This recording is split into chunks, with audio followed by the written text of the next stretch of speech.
ವೇದಾಂತ ಹೇಳ್ಕೊಡ್ತೀವಿ ಹಾಗೆ ನಿಮ್ದು ಏನೂ ಇಲ್ಲ ಆಗಲಿ ಸಂತೋಷ. ಓಂ ಶನ್ನೋ ಮಿತ್ರ ಶನ್ನೋ ಭವತ್ಪರ್ಯಮಾ ಶನ್ನ ಇಂದ್ರೋ ಬೃಹಸ್ಪತಿಃ ಶನ್ನೋ ವಿಷ್ಣುರುಕ್ರಮಃ ನಮೋ ಬ್ರಹ್ಮಣೇ ನಮಸ್ತೆ ವಾಯೋ ತ್ವಮೇವ ಪ್ರತ್ಯಕ್ಷಂ ಬ್ರಹ್ಮಾಸಿ ತ್ವಮೇವ ಪ್ರತ್ಯಕ್ಷಂ ಬ್ರಹ್ಮ ವದಿಷ್ಯಾಮಿ ಸತ್ಯಂ ವದಿಷ್ಯಾಮಿ ತನ್ಮಾ ಭವತು ತದ್ಭಕ್ತಾರಮವತು ಅವತು ಮಾಂ ಅವತು ಭಕ್ತಾರಂ. ಓಂ ಶಾಂತಿ ಶಾಂತಿ ಶಾಂತಿ. ಯಸ್ಮಾಜ್ಜಾತಂ ಜಗತ್ಸರ್ವಂ ಯಸ್ಮಿನ್ನೇವ ಪ್ರಲೀಯತೆ ಏನೇದಂ ಧಾರ್ಯತೆ ದೈವ ತಸ್ಮೈ ಜ್ಞಾನಾತ್ಮನೇ ನಮಃ. ಯೈರಿಮೇ ಪೂರ್ವಂ ಪದವಾಕ್ಯ ಪ್ರಮಾಣತಃ ವ್ಯಾಖ್ಯಾತಾಃ ಸರ್ವವೇದಾಂತಾಸ್ತಾನ್ ನಿತ್ಯಂ ಪ್ರಣತೋಸ್ಮ್ಯಹಂ. ಜೈದೀಪ್ ಇಲ್ಲ ಪ್ರಸಾದತಃ ವಿಶ್ವಸಾರ್ಥರ್ಜೀನಾಂ ಹಿ ವ್ಯಾಖ್ಯೇಯಂ ಸಂಪ್ರಣೀಯತೆ. ಏನಾಗಬೇಕಾಗಿತ್ತು? ಭಾಷ್ಯನಾ? ಕಥಂ ಅನುಶಾಸ್ತೀತಿ? ಮುಂದ ವೇದಂ ಅನುಚ್ಯ ಅಧ್ಯಾಪ್ಯ ಆಚಾರ್ಯ ಅಂತೆವಾಸಿನಂ ಶಿಷ್ಯಂ ಅನುಶಾಸ್ತಿ. ವೇದವನ್ನ ಅಧ್ಯಾಪನೆ ಮಾಡಿ ತಿಳಿಸ್ಕೊಟ್ಟು ಅಧ್ಯಾಪ್ಯ ಅಂದ್ರೆ ಅಧ್ಯಾಪನ ನಾಮ ಇನ್ನಧ್ಯಯನೇ ನಿತ್ಯಮಧಿಪೂರ್ವ ಧಾತು. ಅಧ್ಯಾಪನೆ ಮಾಡಿ ತಿಳಿಸ್ಕೊಟ್ಟು ಅನುಶಾಸ್ತಿ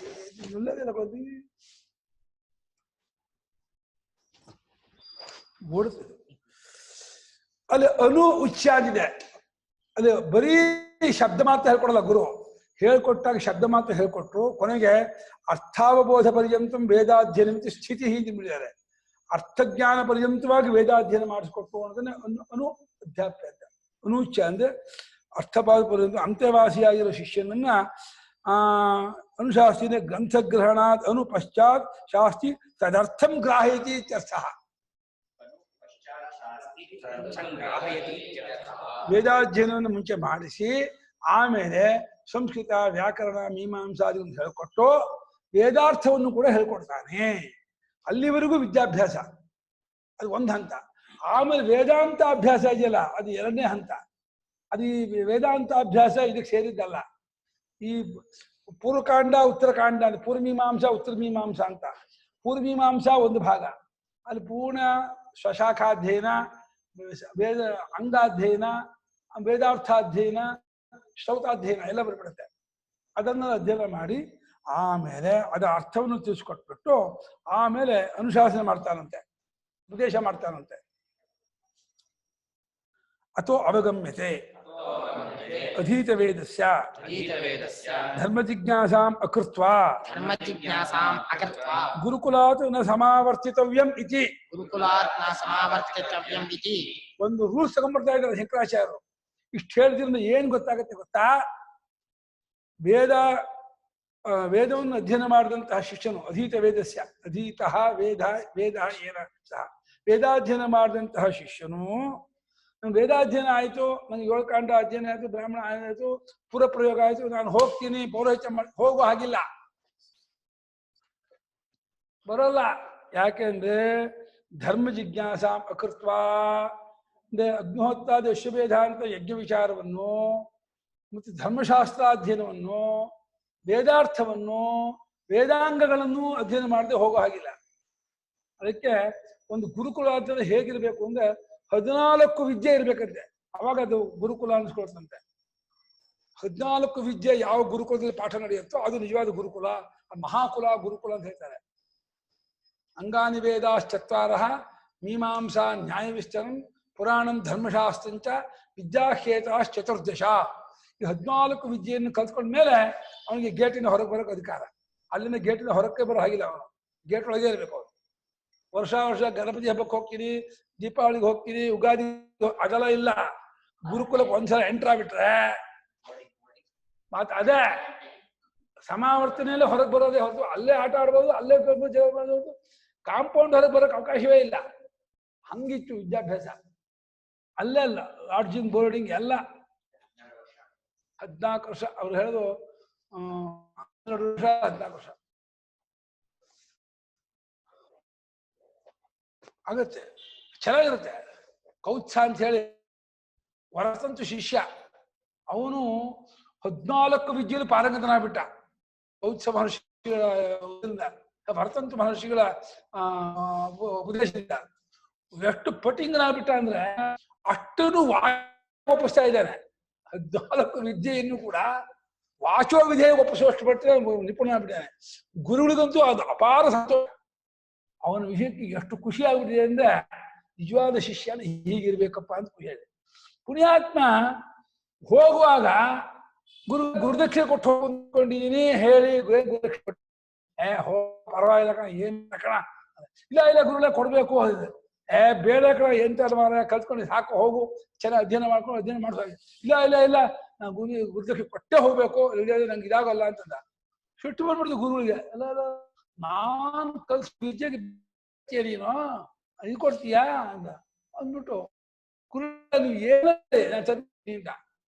ಹಾಗಾದ್ರೆ ಕೋಟಿ ಚತಸ್ರೋ ದಶಚಾಹರೇತಿ ಅಂದ್ರು. ವಿದ್ಯೆಗೆ 1 ಕೋಟಿ ವರ ಬಂಗಾರದ ನಾಣ್ಯ, 10 ಗ್ರಾಮಿನ ಒಂದು ಇದು ಪೀಸು, ಅದು ಅಂಥದ್ದು ಒಂದೊಂದು ವಿದ್ಯೆಗೂ 1 ಕೋಟಿ ತಗೊಂಡ್ರು. 14 ಕೋಟಿ ಬಂಗಾರದ ವರಹ ತಂದ್ಕೊಡಪ್ಪ ಹೋಗಪ್ಪ ಅಂದ್ರು. ತಂದ್ಕೊಡ್ತೀನಿ ತಿಂಗಳು ಅಂದ. ಆಯ್ತಪ್ಪ ಅಂದ್ರು. ಹೋದ ಎಲ್ಲಿ ಹೋದ? ಅಂತ ಹೋಗ್ಬಿಟ್ಟ ಅಂತ ಹೇಳಿ ರಘು ಮಹಾರಾಜ ಅಂತ ಹೋದ. ಅಲ್ಲಿ ಹೋದ್ರೆ ಆಗ್ತಾನೆ ಅವನು ವಿಶ್ವಜಿತ್ ಜಾಗ ಮಾಡ್ಬಿಟ್ಟು ಸರ್ವಸ್ವವನ್ನು ದಾನ ಮಾಡ್ಬಿಟ್ಟಿದ್ದ. ಅವನು ಮಣ್ಣಿನ ಮಡಿಕೆಯಲ್ಲಿ ಸಂಧ್ಯಾವನೆ ಮಾಡ್ತಾ ಇದ್ದ, ಅರ್ಘ್ಯ ಕೊಡ್ತಾ ಇದ್ದ. ಮಣ್ಣಿನ ತಟ್ಟೆ, ಮಣ್ಣಿನ ಮಡಿಕೆ ಇಟ್ಕೊಂಡು ಸಂಧ್ಯಾವನೆ ಆಗಿ ಕೂಡ ನೋಡ್ತಾನೆ. ರಾಂಗ್ ಅಡ್ರೆಸ್ಸು, ನಾನು ಬಂದಿದ್ದು ತಪ್ಪಾಯ್ತು, ಎಲ್ಲೋ ಬಂದ್ಬಿಟ್ಟೆ ಅಂತ ಹೇಳ್ಬಿಟ್ಟು ಒಳಕ್ಕೆ ಒಂದು 10-20 ಮಾರು ಬಂದಿದ್ದಾನೆ. ವಾಪಸ್ ಹೊರಟ್ಬಿಟ್ಟ. ರಘು ಮಹಾರಾಜ ಆಜ್ಞೆ ಕೊಟ್ಟು ತಲೆ ಎತ್ತು ನೋಡ್ತಾನೆ, ಬ್ರಹ್ಮಚಾರಿ ಬಂದಂಗಾಗಿ ಹೋಗ್ಬಿಟ್ಟಲ್ಲ ಅಂತ ಹೇಳ್ಬಿಟ್ಟು ಒಬ್ಬ ಶಿಷ್ಯನ್ ಕಳ್ದೆ, ಹೋಗ ಅವ್ನು ಕರ್ಕೊಂಬಾರ, ಯಾರೋ ಅವನು ಅಂತ ಹೇಳ್ದ. ಅವನು ಹೋದ. ಇಲ್ಲ ಮಹಾರಾಜನ್ ಕರಿತಾ ಇದ್ದಾರೆ ಬರ್ಬೇಕಂತ. ಹೌದಾ ಅಂತ ಬಂದ. ಏನಪ್ಪ ಸಮಾಚಾರ, ಏನಕ್ಕೆ ಬಂದ? ಅಯ್ಯೋ ನನ್ ಬಹಳ ದೊಡ್ಡ ಕೆಲಸ, ನಿಮ್ಮನ್ನ ನೋಡಿದ್ರೆ ಇದು ಆಗಲ್ಲ ಅನಿಸ್ತು, ಅದಕ್ಕೆ ಬೇರೆ. ಹಾಗನ್ ಬೇಡ, ಇದುವರೆಗೆ ರಘು ಮಹಾರಾಜನ ಹತ್ರ ಬಂದ್ಬಿಟ್ಟು ತಮ್ಮ ಇಷ್ಟಾರ್ಥವನ್ನ ಕೊಳ್ಳದೆ ಹೋದವರು ಯಾರೂ ಇಲ್ಲ ಇತಿಹಾಸದಲ್ಲಿ. ನೀನ್ ಮಾತ್ರ ಹಾಗೆ ಹೋದೆ ಅಂದ್ರೆ ನನಗೆ ತುಂಬಾ ಅವಮಾನ. ಮಾಭೂತ್ ಪರಿವಾದ ನವಾವತಾರಹನ. ಈ ರಘು ಮಹಾರಾಜನ ಇಲ್ಲ ಅನ್ನೋದಕ್ಕೆ ಕೊರತೆ ಇರೋದು ಗೊತ್ತಾ? ಎಲ್ಲಾ ರಾಜರಲ್ಲೂ ಬೇರೆ ಬೇರೆ ಕೊರತೆ ಇದ್ರೆ ರಘು ಮಹಾರಾಜದ ಕೊರತೆ ಇರೋದು ಏನು ಗೊತ್ತಾ? ಇಲ್ಲ ಅನ್ನೋದಕ್ಕೆ ಕೊರತೆ ಇದೆ. ಎಲ್ಲೂ ಪರಿಪೂರ್ಣವಾಗಿದೆ. ಏನು ಅಂತಂದ, ಹೀಗೆ ನಾನು ಗುರುವರ್ಥವರ್ತಿ ಶ್ರುತಪಾರದೇಶ್ವರ ಅವರ ಇದು ಗುರುಗಳು ಕೇಳಿದ್ರು 14 ಕೋಟಿ ವರಹ ಕೊಡು ಅಂದ್ರು. ಆಯ್ತು ಇರು, ವಸಂತ ಚತುರ್ಥಾಗ್ನಿ ವಿವಾಗ್ನಿಗಾರೆಯಿಂದ ನನ್ನ ಅಗ್ನಿಹೋತ್ರ ಶಾಲೆಯಲ್ಲಿ 4ನೇ ಅಗ್ನಿ ಅಂತ ನೀನು ಕೂತ್ಕೋ, ನಂಗೆ 3 ದಿವಸ ಟೈಮ್ ಕೊಡು, ತಂದ್ಕೊಡ್ತೀನಿ ಇಂದ ಮಗು ಮಹಾರಾಜ.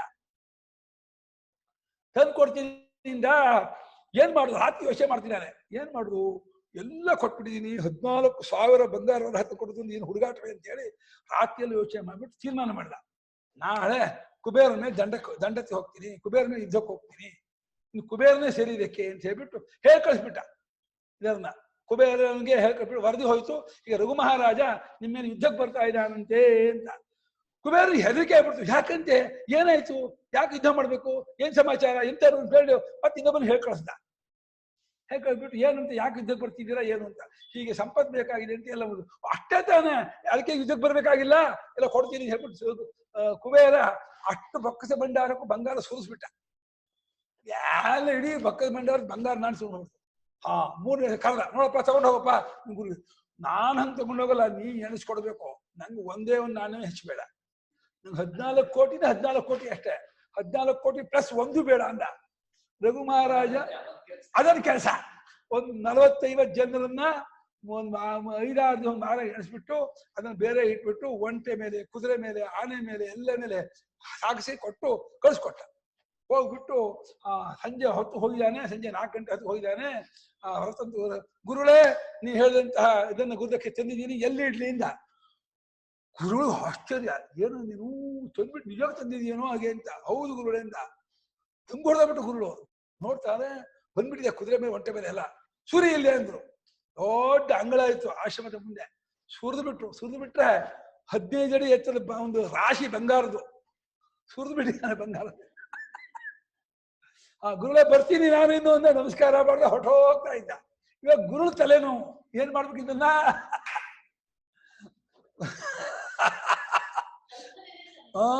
ಆದರೆ ಗುರು ಅಷ್ಟನ್ನು ಯಜ್ಞಾಗ ಮಾಡಿ ಮುಗಿಸ್ಬಿಡ್ತಾರೆ ಎಲ್ಲ. ಚೆನ್ನಾಗಿದೆ ಕಥೆ, ಅದ್ಭುತವಾಗಿದೆ ಕಥೆ, ಓದ್ಬೇಕು, ಆನಂದವಾಗಿದೆ. ಹಾಗೆ ವೇದಾಧ್ಯಯನ ಮಾಡಿದಂತಹ ಶಿಷ್ಯನು ಧರ್ಮ ಜಿಜ್ಞಾಸೆಯನ್ನ ಮಾಡದೆ, ಪೂರ್ತಿಗೊಳಿಸದೆ ಗುರುಕುಲದಿಂದ ಸಮಾವರ್ತನೆಯನ್ನ ಹೊಂದಬಾರದು. ನಾನು ಹೋಗ್ಬರ್ತೀನಿ ಅಂತ ಹೇಳೋ ಹಾಗಿಲ್ಲ. ಯಾಕಂದ್ರೆ ಬುದ್ಧ ಕರ್ಮಾಣಿ ಚಾರಭೇತಿ ಸ್ಮೃತೇಶ್ಚ, ಸ್ಮೃತಿಗಳಲ್ಲಿ ಒಂದು ಅಗ್ನಿಹೋತ್ರಾದಿ ಕರ್ಮ ಮಾಡ್ಬೇಕಾದ್ರೆ ಆ ಕರ್ಮದ ಸ್ವರೂಪವನ್ನು, ಅರ್ಥವನ್ನು, ದೇವತೆಯನ್ನು ತಿಳ್ಕೊಂಡು ಮಾಡ್ಬೇಕು ಅಂತ ಹೇಳ್ತಾ ಇದ್ದಾರೆ. ತಿಳ್ಕೊಳ್ಳೋದಲ್ಲೇ ಗುರುಕುಲದಲ್ಲಿ ತಿಳ್ಕೋಬೇಕಾ? ಮುಂಚೆ ಅಗ್ನಿಹೋತ್ರಾದಿ ಅಶ್ವಮೇಧಾಂತಾದ ಕರ್ಮಗಳ ಸ್ವರೂಪ, ಅದಕ್ಕೆ ವಿನಿಯೋಗ ಮಂತ್ರಗಳು, ಅದಕ್ಕೆ ಉಪಯೋಗಿಸುವಂತಹ ದ್ರವ್ಯಗಳು, ಸಂಭಾರಗಳು, ಅದಕ್ಕೆ ದೇವತೆಗಳು ಯಾರ್ಯಾರು, ಅವರ ಸ್ವರೂಪ ಏನು, ಮಂತ್ರಾರ್ಥ ಏನು, ಅಷ್ಟನ್ನು ತಿಳ್ಕೊಂಡು ಯಜ್ಞ ಮಾಡ್ಬೇಕು. ಋಷಿ, ಛಂದಸ್ಸು, ದೇವತೆ ಮತ್ತೆ ದ್ರವ್ಯ ಮತ್ತೆ ಮಂತ್ರಾರ್ಥ ಅಷ್ಟನ್ನು ತಿಳ್ಕೊಂಡು ಯಜ್ಞ ಮಾಡಬೇಕು ಅಂತ ಹೇಳಿ ಶಾಸ್ತ್ರ ವಚನ ಇರೋದ್ರಿಂದ ಅದನ್ನು ತಿಳ್ಕೋದೇನೆ ಹೋಗೋ ಹಾಗಿಲ್ಲ ಅಂದ್ಬಿಟ್ರು. ಬ್ರಹ್ಮಚಾರಿ ಹೆಸರು ಕೌತ್ಸ ಅಂತ ಹೆಸರು. ವರತಂತು ಋಷಿ ಗುರುಗಳು, ವರತಂತು ಶಿಷ್ಯವನು. ಕೌತ್ಸ ಪ್ರಪೇದೆ ತಮಧ್ವರೇ ವಿಶ್ವಜಿತಿಕ್ಷಿತೀಯಂ ವಿಶೇಷ ವಿಶ್ರಾಣಿತ ಕೋಶಜಾತಂ ಉಪಾತ್ತ ವಿದ್ಯೋ ಗುರುದಕ್ಷಿಣಾರ್ಥಿ ಕೌತ್ಸ ಪ್ರಪೇದೆ ವರತಂತು ಶಿಷ್ಯ ಸಮನ್ಮಯೀ ಬೀಚ ಹಿರಣ್ಮಯತ್ಪತ್ತೇಲಿಧಾಯಾಘಮನರ್ಘಶೀಲ. ಜಾಗ ಉದ್ದಂತಹ ಜಾಗ ಓದಕ್ಕೆ. ಕಥಂ ಅನುಶಾಸ್ತಿ, ಹೇಗೆ ಅನುಶಾಸನೆ ಮಾಡ್ತಾನೆ ಗುರು ಅಂತ ಕೇಳಿದ್ರೆ, ಅತ ಹೇಳ್ತೆ ಶ್ರುತಿ ಸತ್ಯಂ ವದ. ಸತ್ಯಂ ವದ ಅಲ್ಲ, ಒದಿಯನಲ್ಲ, ವದ ಅಂತ ಇದೆ, ಒದಿಯೋದಲ್ಲ ಸತ್ಯನ. ಸತ್ಯಂ ವದ, ಸತ್ಯಂ ವದ ಅಲ್ಲ, ಒದಿಯ ಅಂತ ಹೇಳ್ತಲ್ಲ, ಏನೋ ವದ, ಸತ್ಯಂ ವದ. ಯಥಾ ಪ್ರಮಾಣವಾಗತಂ ವಕ್ತವ್ಯಂ ತದ್ವದ. ಪ್ರಮಾಣಗಳ ಚಕ್ಷುರಾದಿಗಳಿಂದ ಯಾವ ರೀತಿ ಯಾವ ವಿಷಯ ಕೇಳಿ ಬಂದಿದೆಯೋ ಅದನ್ನ ಹಾಗೆ ಹೇಳು, ಅದು ಸತ್ಯ. ಯಥಾ ದೃಷ್ಟಸ್ಯ ಯಥಾ ಶ್ರುತಸ್ಯ ತಥೈವ ಪರಬುದ್ಧಿ ಸಂಕ್ರಾಂತೆಯೇ ವಚನಂ ವಾಕ್ಯಂ ಸತ್ಯಮಿತ್ಯಾಹುಹು ಅಂತ. ಯಾವುದನ್ನು ಹೇಗೆ ಕಂಡಿರ್ತೀವೋ, ಹೇಗೆ ಕೇಳಿರ್ತೀವೋ ಹಾಗೆ ಇನ್ನೊಬ್ಬರ ಬುದ್ಧಿಗೆ ದಾಟಿಸೋದಕ್ಕಾಗಿ ಕೇಳುವಂತಹ ವಾಕ್ಯಕ್ಕೆ ಹೆಸರು ಸತ್ಯ ಅಂತ. ವಾಕ್ಯದ ಧರ್ಮ ಅದು. ಸತ್ಯ ಅನ್ನೋದು ವಾಕ್ಯ, ಅದು ಶಬ್ದ ಪ್ರಯೋಗ. ಅದು ಪ್ರಮಾಣಗಳಿಂದ, ಚಕ್ಷುರಾದಿ ಇಂದ್ರಿಯಗಳಿಂದಲೂ ಶಾಸ್ತ್ರಗಳಿಂದಲೂ ಯಾವ್ಯಾವ ವಿಚಾರ ಹೇಗೆ ನಾವು ತಿಳ್ಕೊಂಡಿದೀವೋ, ಗೊತ್ತಾಗಿದೆಯೋ, ತಿಳಿದು ಬಂದಿದೆಯೋ ಅದನ್ನು ಹಾಗೆ ಇನ್ನೊಬ್ಬರ ಬುದ್ಧಿಗೆ ದಾಟಿಸೋದು. ತದ್ವದ್ ಧರ್ಮಂ ಚರ. ಅದರಂತೆಯೇ ಯಥಾದೃಷ್ಟ ಶಾಸ್ತ್ರದ ಹೇಳಿದ ಹಾಗೇನೆಯೇ ಧರ್ಮಾನುಷ್ಠಾನವನ್ನು ಮಾಡುವ ನಾವು. ಧರ್ಮಂ ಚರ. ಧರ್ಮ ಇತಿ ಅನುಷ್ಠೇಯಾನಾಂ ಸಾಮಾನ್ಯ ವಚನಂ.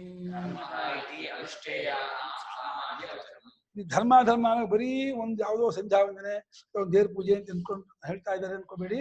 ಮಾಡತಕ್ಕದ್ದಾಗಲೂ ಎಲ್ಲಕ್ಕೂ ಯಾವ್ಯಾವ್ದು ಮಾಡತಕ್ಕದ್ದು ಶಿಷ್ಟಾಚಾರಗಳು ವೇದದಿಂದ ತಿಳಿದು ಬಂದಿದೆಯೋ ಅದಷ್ಟಕ್ಕೂ ಧರ್ಮ ಅನ್ಬೇಕು.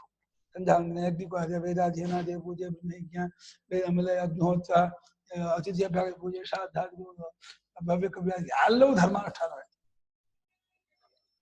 ಅನುಷ್ಠಾನ ಮಾಡಬೇಕಾಗಿರ್ತಕ್ಕಂಥ ಎಲ್ಲಾ ಕರ್ಮಕ್ಕೂ ಧರ್ಮ ಅನಿಸು. ಸತ್ಯಾದಿ ವಿಶೇಷ ನಿರ್ದೇಶ. ಯಾಕೆ ಹಂಗರ್ಥ ಮಾಡಿದ್ರಿ ಅಂದ್ರೆ, ಸತ್ಯವೇ ಮುಂತಾದ ವಿಶೇಷದೊಡನೆ ಇದನ್ನು ನಿರ್ದೇಶ ಮಾಡಿರೋದ್ರಿಂದ ಸಾಮಾನ್ಯ ಅರ್ಥವನ್ನು ಇಟ್ಕೊಳ್ಬೇಕು. ಸತ್ಯಂಬದ ಧರ್ಮ ಸಾಮಾನ್ಯ ಹೇಳ್ತಾ ಇದ್ದಾರೆ. ಸ್ವಾಧ್ಯಾಯಾತ್ ಅಧ್ಯಯನಾತ್ ಮಾ ಪ್ರಮದ ಪ್ರಮಾದ ಮಾ ಕಾರ್ಷಿ.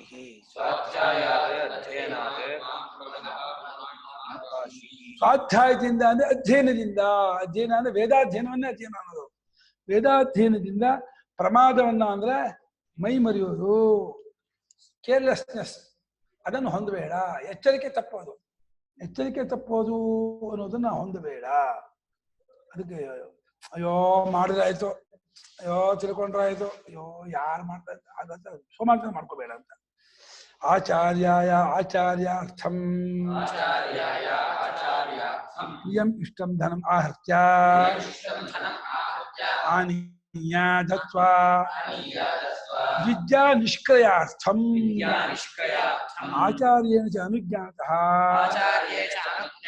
ಅನುರೂಪಾಂಧಾರಾನಾಹರ್ತ್ಯ ಪ್ರಜಾತಂತುಂ ಪ್ರಜಾಸಂತಾನಂ ಅವ್ಯವಚ್ಛೇತ್ಸೀಃ ಪ್ರಜಾಸಂತತೇಃ ವಿಚ್ಛಿತ್ತಿಃ ನ ಕರ್ತವ್ಯಾ. ಆಮೇಲೆ ಅಲ್ಲಿಂದ ಹೊರಡುವಾಗ ಆಚಾರ್ಯನಿಗೆ ಆಚಾರ್ಯಾರ್ಥಂ ಆಚಾರ್ಯಗೋಸ್ಕರವಾಗಿ ಅವ್ರಿಗೆ ಇಷ್ಟವಾದ ಧನ, ಪ್ರಿಯವಾದ, ನಿಮ್ಮನೇಲಿರೋ ಧನ ಅಲ್ಲ. ಅದು ಹೇಳ್ದ ನೆನ್ನೆ, ನಮ್ಮನೆ ತುಂಬಾ ಹಸು ಇದೆ, ಸಿಕ್ಕಾಪಟ್ಟೆ ಗೊಬ್ಬರ ಇದೆ, ಸಗಣಿ ಇದೆ, ಒಂದು 10 ಗಾಡಿ ಬಂದು ಬಿಟ್ಟು ಹೋಗ್ಬಿಡ್ತೀನಿ. ಅಯ್ಯಯ್ಯೋ ಮಹಾರಾಯ, ಅದು ನೀನ್ ಕೊಡೋದನ್ನ ತಗೊಳ್ಳಲ್ಲ, ಈ ಸಗಣಿ ಬಿಟ್ಟು ಹೋಗ್ಬಿಡ್ತೀನಿ, ನಿಮ್ಮನೆ 10 ಗಾಡಿ ತಗೊಳ್ಳಿ ಅಂತಂದ್ರೆ ಆಚಾರ್ಯರಿಗೆ ಏನು ಪ್ರಿಯವೋ ಇಷ್ಟವೋ ಅದನ್ನ ತಂದ್ಕೊಡ್ಬೇಕು ಅಂತಾರೆ. ಅದು ಮನೆ ಡಸ್ಟ್ಬಿನ್ ಅಲ್ಲಿ ಇರೋದನ್ನ ತಂದ್ಕೊಡೋದಲ್ಲ, ಡಸ್ಟ್ಬಿನ್ ಹಾಕಿದ ವೇಸ್ಟ್. ಪ್ರಿಯವಾದ ಇಷ್ಟವಾದ ಧನವನ್ನ, ಎಲ್ಲವನ್ನೂ ಧನ ಅಂದ್ಬಿಟ್ರು. ಅದು ಎಲ್ಲಾ ವಸ್ತುವು ಧನವೇ. ಅವನು ಹಸು ಕೊಡ್ಬೋದು, ಹಿರಣ್ಯ ಕೇಳ್ಬೋದು, ಬೇರೆ ಜಮೀನ್ ಕೇಳ್ಬೋದು, ಇನ್ನೊಂದು ಕೇಳ್ಬೋದು. ಅದು ಯಾರು ಕೇಳಿದ್ರು ಅದನ್ನ ಆಹಾರ ತಂದ್ಕೊಟ್ಟು, ಯಾತಕ್ಕೆ ತಂದ್ಕೊಡ್ಬೇಕು? ವಿದ್ಯೆ ನಿನ್ನದಾಗ್ಬೇಕಾದ್ರೆ ಕೊಡ್ಬೇಕಂತೆ. ನೋಡಿ ಆಶ್ಚರ್ಯ ನೋಡಿ, ಶಾಸ್ತ್ರಕಾರರು ವಿದ್ಯೆ ನೀನು ಕಲ್ತ್ಕೊಂಡಿರ್ಬೋದು, ಗುರು ಹೇಳ್ಕೊಟ್ಟಿರ್ಬೋದು, ತಿಳ್ಕೊಂಡಿರ್ಬೋದು, ಅಧ್ಯಯನ ಮಾಡಿರ್ಬೋದು, ಅದು ಫಲಕಾರಿ ಆಗ್ಬೇಕಾದ್ರೆ ಗುರು ಕೊಟ್ಟರೆ ಫಲಕಾರಿ ಆಗೋದು, ಅದೇ ಫಲಕಾರಿ ಆಗಲ್ಲ. ತಮಾಷೆ ಅದು. ಆಶ್ಚರ್ಯ ಆಗುತ್ತೆ ಏನು ಅಂದ್ರೆ, ಗುರುಗಳಿಂದ ವಿದ್ಯಾಭ್ಯಾಸ ಮಾಡಿರ್ತೀವಿ, ಕಲ್ತ್ಕೊಂಡಿರ್ತೀವಿ, ಕಂಠಪಾಠ ಮಾಡಿ ಎಲ್ಲ ಆಗಿರ್ತೀವಿ, ಆದ್ರೆ ಅಷ್ಟು ಗುರುಗಳಿಗೆ ನಾವು ಪ್ರತಿಯಾಗಿ ಕೊಡುವವರೆಗೂ ಅದು ಗುರು ಸ್ವತ್ತೇ ಹೊರತು ನಮ್ಮ ಸ್ವತ್ತು ಆಗೋದೇ ಇಲ್ಲ. ಅದು ನಮ್ಮ ಸ್ವತ್ತಾಗಬೇಕಾದ್ರೆ ಗುರುಗಳಿಗೆ ಏನಾದ್ರೂ ಅದಕ್ಕೆ ಪ್ರತಿನಿಧಿ ಕೊಡ್ಬೇಕು. ಏನು ಕೊಡ್ತೀರಾ? ನಾನು ಕೇಳಿ ಕೊಡ್ತೀರಾ? ಖಂಡಿತ ಕಷ್ಟ ಆಗತ್ತೆ, ಬಹಳ ಕಷ್ಟ ಆಗ್ಬಿಡುತ್ತೆ. ಬೇಡ, ಕೊಡ್ತೀವಿ ತುಂಬಾ ಕಷ್ಟ ಆಗ್ಬಿಡುತ್ತೆ. ಅದನ್ನ ಗುರುಗಳೇ ಇದನ್ನ ಕೇಳಿ ಅಂತ ಹೇಳ್ಬಿಟ್ಟು ಕೇಳಿ, ಅವಾಗ ಕೊಡ್ತೀವಿ. ಗುರುಗಳೇ ನೀವು ಇದನ್ನ ಕೇಳ್ರಿ ಕೊಡ್ತೀವಿ ಅಂತ ಹೇಳಿ.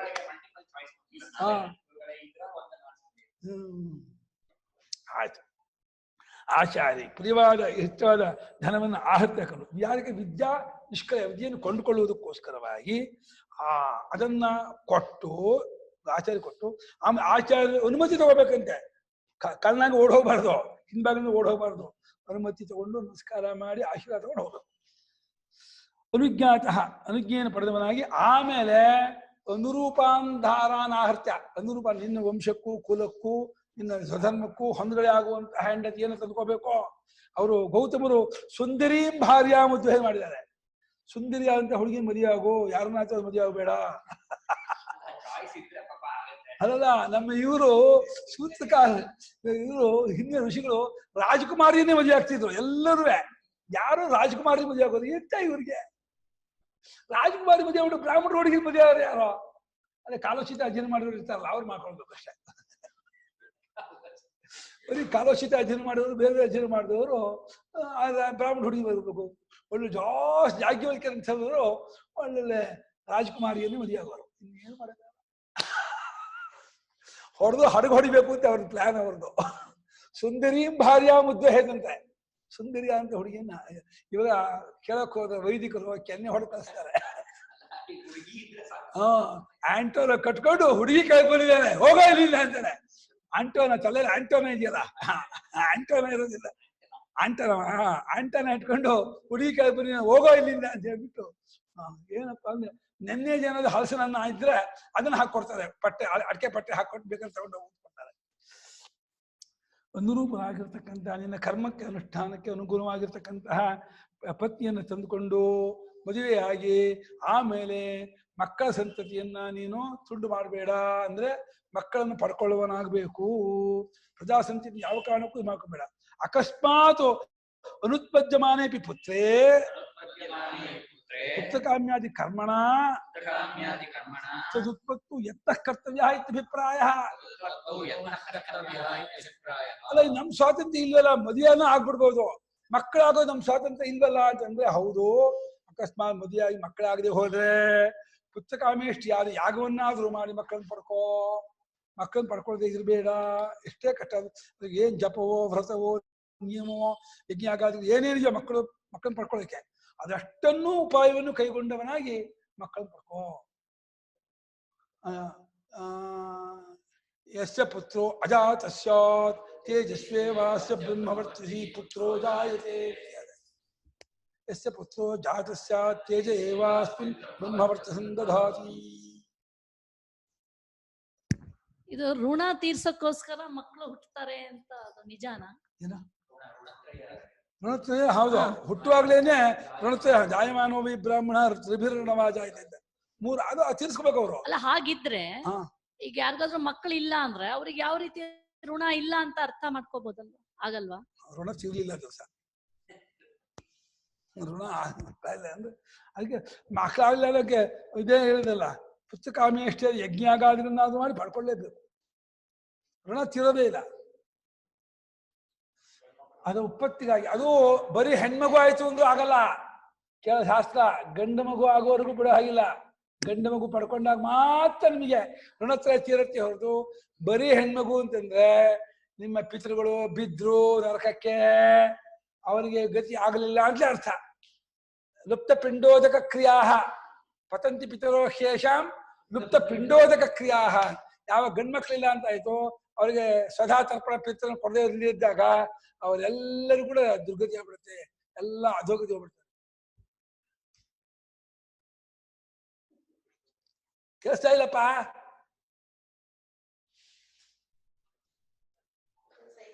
ಮೂರು ತೆಗಿಬೇಕು. ಅವ್ರೆಲ್ಲ ಹೋಗ್ಬಿಟ್ಟಿದ್ದಾರೆ, ಮ್ಯೂಟ್ ಹಾಕ್ಬಿಟ್ಟು ಎಲ್ಲ ಹೊರಗಡೆ ಹೋಗಿದ್ದಾರೆ.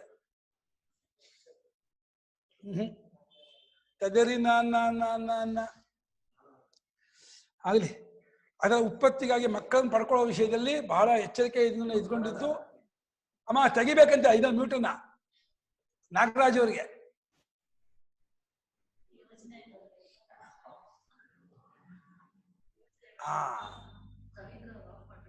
ಬಂದು ರವೀಂದ್ರ ಬಂದ್ರು. 50 ಮೀಟರ್ ಸುತ್ತಲೂ ಓಡಾಡ್ತಾ ಇರ್ತಾರೆ, ಮೊಬೈಲ್ ಹಿಡ್ಕೊಂಡು ಏನೋ ಮಾಡ್ತಿರ್ತಾರೆ. ಅಲ್ಲ, ಅವನ 50 ಅಡಿಯಲ್ಲೇ. ಆಯ್ತು ಗುರುಗಳೇ. ಹೇಳಿ. ಏನಿಲ್ಲ, ಮೊಮ್ಮಗನು ಆ ಕಾರ್ಯವನ್ನು ಮಾಡಬಹುದು ಅಂತಾರಲ್ಲ ಗುರುಗಳೇ? ಉಂಟು. ಅಲ್ಲೇ ಮನುಸ್ಮೃತಿಯಲ್ಲಿ ಅಕಸ್ಮಾತ್ ಪೌತ್ರ ದೌಹಿತ್ರೋವ ಸಮಾನ ಹೇಳಿದ್ದಾರೆ. ಹೌದು. ಮಗನ ಮಗ ಆದ್ರೂ ಅವನು ಕೂಡ ಪಿಂಡದಾಗಿ ಆಗ್ತಾನೆ. ಮಗಳ ಮಗ ಅವ್ರಿಗೆ ಯೋಚನೆ ಇರ್ಲಿಲ್ಲ. ಮಗಳ ಮಗನೇ ಯೋಚನೆ ಮಗ. ಮಗಳ ಮಗ ಅಮೆರಿಕದಿಂದ ಬಂದು ಅದೆಲ್ಲ ಅವ್ರಿಗೆ ಬಿಟ್ಟಿದ್ದು ಅಲ್ಲ. ಮೊಮ್ಮಗ ಅಂತೂ ಇದ್ದಾನೆ, ಅದಿದ್ದು ಸಾಕು. ಅದು ಎಷ್ಟೋ ಅಲ್ಲ, ನಿರಾಳವಾಗಿ ಪ್ರಾಣ ಬಿಡಕ್ಕೆ ಅನುಕೂಲವಾಗಿದೆ. ಹೌದು, 50 ನೀನಮ್ಮಂಗೆ ಬಸಲಕ್ಷ್ಮಿ ಅವರಿಗೆ ಅವ್ರಿಗೆಲ್ಲ ಆಗ್ಲಿಲ್ಲ. ಅಲ್ಲ, ಅವ್ರಿಗೂ ಆಗುತ್ತೆ, ಅವ್ರಿಗೂ ಒಂದ್ ಮೊಮ್ಮಗ ಆಗುತ್ತೆ. ಅಲ್ಲಿವರೆಗೂ ಇವಾಗ ಪೆಂಡಿಂಗ್ ಅವ್ರದ್ದು. ಒಂದ್ ಪ್ರಶ್ನೆ ಇತ್ತು. ಇದು ನಾನು ಎಲ್ಲೋ ಕೇಳಿದ್ದೆ, ತಾಯಿ ಹೊಟ್ಟೆನಲ್ಲಿ ಇರ್ಬೇಕಾದ್ರೆ ಮಗುಗೆ ಪೂರ್ವ ಜನ್ಮದ ಅರಿವಿರತ್ತೆ ಅಂತ. ಈ ಭೂಮಿಗೆ ಬಂದ ಮೇಲೆ ಅದು ಅವಿದ್ಯೆ ಆವರಿಸತ್ತೆ ಅಂತ. ಇದು ಶ್ರುತಿ ಪ್ರಮಾಣ ಇದೆಯಾ? ಗರುಡ ಪುರಾಣದಲ್ಲಿ ವಿಷಯ. ಅದನ್ನೇ ಅವನಿಗೂ ವಿಷ್ಣುವಿಗೂ ಸಂವಾದ ಆಗತ್ತೆ ಅಂತ ವಾಕ್ಯ ಇದೆ.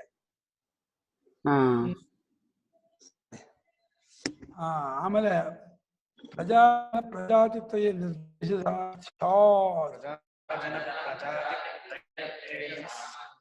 ಈ ಅರ್ಥ ಹೆಂಗ್ ಮಾಡ್ಬಿಟ್ರೆ ಮದುವೆಯಲ್ಲಿ ಪ್ರಜಾತಂತ್ರ ಮಾಡಿ ಸೇರಿಸಿ ಹೇಳಿದೆ, ಮದುವೆ ಆಗೋ ಮಕ್ಕಳ ಬಂದ.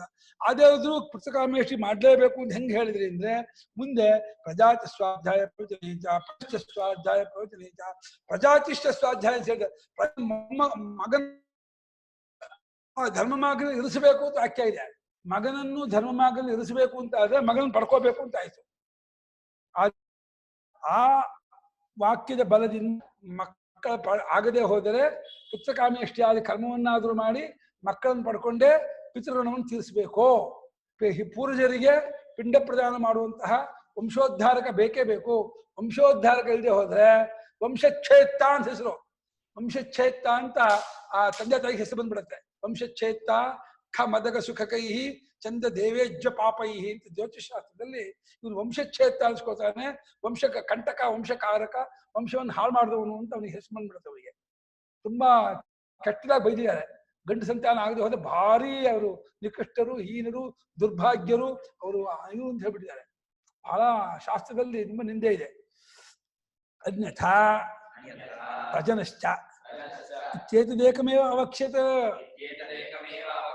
ಮಕ್ಕಳನ್ನು ಪಡ್ಕೋಬೇಕಾಗಿಲ್ಲ ಅಂತ ಆಗಿದ್ರೆ ಬರೀ ಹೆಂಡತಿಯವರು ಸಂಬಂಧ ಮಾಡ್ಕೊಂಡಿದ್ರೆ ಆಯ್ತಪ್ಪ, ಆಗದೆ ಇದೆ ಇಲ್ಲ ಅಂತ ಅಷ್ಟೇ ಹೇಳ್ಬಿಡ್ತಿತ್ತು. ಪ್ರಜಾತಿ ಪ್ರಜನ 3 ಹೇಳಿರೋದ್ರಿಂದ ಬರೀ ಸಂಬಂಧಕ್ಕೋಸ್ಕರ ಅಲ್ಲ, ಹೆಂಡತಿ ಸಂತತಿಗಾಗಿ ಹೆಂಡತಿ. ಹೀಗೆ ವಿವಾಹ ಕಾಲದಲ್ಲಿ ಧರ್ಮ ಪ್ರಜಾ ಸಂಪದ್ಯರ್ಥಂ ಇಮಾಂ ಕನ್ಯಾಂ ವೃಣೀಮಹೇ ಅಂತೇಳಿ ಧರ್ಮ ಪ್ರಜೆಗೋಸ್ಕರವಾಗಿ ನಾನು ಮದುವೆ ಆಗ್ತಾ ಇದ್ದೀನಿ ಅಂತ ಸಂಕಲ್ಪ ಮಾಡಿಕೊಂಡು ಅವನು ಮದುವೆ ಆಗ್ತಾ ಇದ್ದಾನೆ. ಆದ್ರಿಂದ ಅಲ್ಲಿವರೆಗೂ ಇವನ ಪ್ರಯತ್ನ ಇದೆ. ಅಂಥದ್ದಲ್ಲೂ ಆಗದೆ ಹೋದ್ರೆ ಶಾಸ್ತ್ರಕಾರ ಹೇಳಿದ್ದಾರೆ, ಕೃತಕಾಮೇಷ್ಟಿ ಮಾಡ್ಕೊಂಡ ಅದು ಆಗಲಿಲ್ಲ, ಎಷ್ಟೇ ಆಗ್ಲಿಲ್ಲ ಅಂದ್ರೆ ಅಡಾಪ್ಟ್ ಮಾಡ್ಕೊಳ್ಳೋದು ಅಥವಾ ಮಗನನ್ನು ಮಾಡ್ಕೊಳ್ಳೋದು ಇದ್ದೇ ಇದೆ. ಅದು ಇಲ್ಲ ಅಂತ ಇದಿಲ್ಲ. ಆದಷ್ಟು ಇದ್ರ ಕಡೆ ಪ್ರಯತ್ನ ಇರ್ಲಿ ಅಷ್ಟೇ ಅರ್ಥವೇ ಹೊರತು ಅವನು ದುರ್ಗತಿ ಆಗ್ಬಿಡುತ್ತೆ, ಹಾಳ ಹೋಗ್ಬಿಡ್ತಾನೆ, ಇದಾಗ್ಬಿಡ ಹಾಗಲ್ಲ ಏನಿಲ್ಲ. ಆತ್ಮೋದ್ಧಾರಕ್ಕೆ ತತ್ವಜ್ಞಾನ, ವೇದಾಂತ ವಿಚಾರ ಇದ್ದೇ ಇದೆ. ಯಾವ್ದು ಏನು ಇದೆ ಹೋದ್ರು ಕೂಡ ಆತ್ಮಜ್ಞಾನದಿಂದ ಆತ್ಮೋದ್ಧಾರ ಆಗೇ ಆಗತ್ತೆ. ಅದಕ್ಕೇನು ಹೆದರ್ಕೋಬೇಕಾಗಿಲ್ಲ. ಅದು ಕರ್ಮಕಾಂಡದ ವಾಕ್ಯವೇ ಹೊರತು ಧರ್ಮಶಾಸ್ತ್ರ ಯಾವತ್ ಗರ್ಜಂತಿ ಜಂಬೂಕಾಹ ಯಾವತ್ ವೇದಾಂತ ಕೇಸರಿ ಅಂತ ವೇದಾಂತ ಕೂಗುವರಿ ಈ ಕರ್ಮ ಅನ್ನುವಂತ ನರಿ ಹಂಗ್ ಮಾಡ್ರಿ ಹಿಂಗ್ ಮಾಡ್ರಿ ಅಂತ ಇದರ ನರಿಗಳು ಬಿಡ್ಬಿಟ್ಟಿದ್ದಾರೆ. ಗುರುಗಳೇ, ಇಲ್ಲಿ ಪುತ್ರಕಾಮೇಷ್ಟಿ ಯಾಗನ ಮಾಡ್ಲೇಬೇಕು, ಮಾಡಿ ಆದ್ರೂ ಪಡ್ಕೋಬೇಕು ಅಂತ ಹೇಳುವಾಗ ಆ ವೈದಿಕ ಬ್ರಾಹ್ಮಣ ಪುತ್ರಕಾಮೇಷ್ಟಿ ಯಾಗ ಮಾಡೋಕ್ಕೆ ಆತನಿಗೆ ಸಾಧನ ಸಂಪತ್ತು ಹಿಂದೆ ಇದ್ರೆ ಅಲ್ಲ, ಅದಕ್ಕೆ ತಾನು ಒಬ್ಬನೇ ಮಾಡ್ಬೋದು. ಗುರುಕುಲದಿಂದ ಕಲ್ತ್ಕೊಂಡ್ ಬಂದಿಲ್ಲ, ತಾನೇ ಕೂತು ಒಬ್ಬನೇ ಉಪವಾಸ ಅಗ್ನಿಲೇ ಮಾಡ್ಬೋದು. ತಾನು ಉಪವಾಸದಲ್ಲಿ ಮಾಡ್ಕೋಬಹುದು. ಅದರಲ್ಲೂ ಹೇಳಿದೆ. ಅಂದ್ರೆ ಖರ್ಚು ಈ ತರ ಏನು ಈ ಸೋಮಯಾಗದ ತರ ಅಕ್ಕಲೇ ಇದಿಲ್ಲ. ಅದು ದಶರಥ ಮಹಾರಾಜ ಮಾಡದೆ ಹೊರತು ಅಷ್ಟ್ ಮಾಡ್ಬೇಕು ಅಂತ ಏನಿಲ್ಲ. ಬರೀ ಉಪಾಸನಾಗ್ನಿಯಲ್ಲಿಯೇ ಒಬ್ಬನೇ ತಾನೇ ಬ್ರಹ್ಮತ್ವ ಸ್ಥಾನಕ್ಕೆ ಕೂರ್ಚ ಇಟ್ಕೊಂಡು ತಾನೇ ಒಬ್ಬನೇ ಪುಸ್ತಕಾಮೇಷ್ಟಿ ಯಾಗ ಮಾಡ್ಕೋಬಹುದು. ಒಬ್ಬನೇ ಮಾಡ್ಬೋದು, ಹೋಮ ಮಾಡ್ಬೋದು. ಅದೇನು ಗುರುಗಳೇ ಅದು? ಧಾತನೋ ರೈಮಿತಿ ಚತಸ್ರಃ ಯಸ್ವಾ ಹೃದಾ ಕೀರ್ಣಿ 8 ಮಂತ್ರ ಇದೆ. ಎಷ್ಟು ದಿನದ್ದು ಕೆಲಸ? ಒಂದೇ ದಿವಸ. ಅದ ಇವತ್ತು ನೀವು ಟ್ರೈ ಮಾಡಕ್ ಬರಲ್ಲ. ಅಲ್ಲ ಈಗಲ್ಲ ಕ್ವಶನ್ ಇಲ್ವೇ ಇಲ್ಲ. ಈಗ ಮುಗಿದೋಯ್ತು. ಅಲ್ಲ ಅದು ಡೇಟ್ ಎಕ್ಸ್ಪೈರಿ ಡೇಟ್ ಆಗೋಗಿರೋ ಯಾವ್ದಾದ್ರು ಬಾಲ್ಯ ವಯಸ್ಸಿನಿಂದ ಇವತ್ತು ಆಗೋದಷ್ಟೇ. ಇಲ್ಲ ಅದಕ್ಕೋಸ್ಕರ ಅಲ್ಲ. ಈ ಬ್ರಹ್ಮಚರ್ಯದವ್ರಿಗೆ ಆ ಒಂದು ಸಂಪತ್ತಿಲ್ಲದೆ ಇದ್ರೆ ಏನ್ ಮಾಡ್ಬೇಕು ಅಷ್ಟೇ. ಬೇರೆ ಕೆಲವರು ಮಾಡ್ಬೋದು, ನಿಮ್ಮಲ್ಲೂ ಟ್ರೈ ಮಾಡ್ಬೋದು ಅಂತ ಹೇಳಿದ್ದಾರೆ. ಧಾತನೋ ರೈಮೀಶಾನೋ ಜಗತಸ್ಪತಿ ಧಾತಾ ಪ್ರಜಾಯ ಉತರಾಯ ಈಶೇ ಧಾತೇದಂ ವಿಶ್ವಂ ಭುವನಂ ಜಜಾನ ಯಜಮಾನಾಯ ಪುತ್ರಂ ದಾತ. ಮಗನ ಕೊಡುವಂತಹ ಯಜ್ಞೇಶ್ವರ ನಿಮ್ಗೆ ಆಹುತಿ ಕೊಡ್ತಾ ಇದ್ದೀನಿ, ನನ್ನ ಮಗನನ್ನು ಕೊಡು ಅಂತ ಹೇಳಿ ಯಜ್ಞೇಶ್ವರ ಮಾತ್ರ ಕೊಡ್ತಾನಂತೆ. ತಸ್ಮಾ ಓಹವ್ಯಂ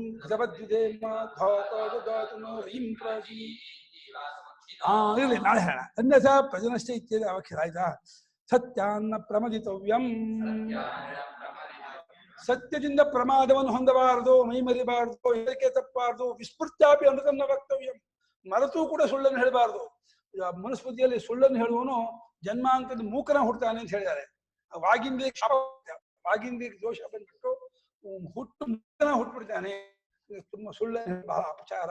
ಶ್ರುತಿಯಲ್ಲೂ ಸುಮೂಲೋವಾ ಏಷ ಪರುಶಿಷ್ಯತಿ ಯೋ ಅನೃತಂ ಅಭಿವದತಿ, ಬುಡ ಸಮೇತ ಬೇರೆ ಸಮೇತ ಒಣಗ ಹೋಗ್ತಾನೆ. ಅವನಿಗೆ ಯಾವುದಲ್ಲೂ ಜೀವನದಲ್ಲಿ ಅಭಿವೃದ್ಧಿ ಆಗೋಲ್ಲ, ಏಳಿಗೆ ಆಗೋಲ್ಲ, ಹಾಳ ಹೋಗ್ತಾನೆ. ಸುಳ್ಳನ್ನು ಮಾತ್ರ ಆಡಬಾರದು ಅಂತ ಹೇಳಿ ಬಹಳವಾಗಿ ಶಾಸ್ತ್ರ ನಿಂದೆ ಮಾಡಿದೆ. ಮುಂದಕ್ಕೆ ನಾಳೆ ಹೇಳ. 11:30 ಆಯ್ತು.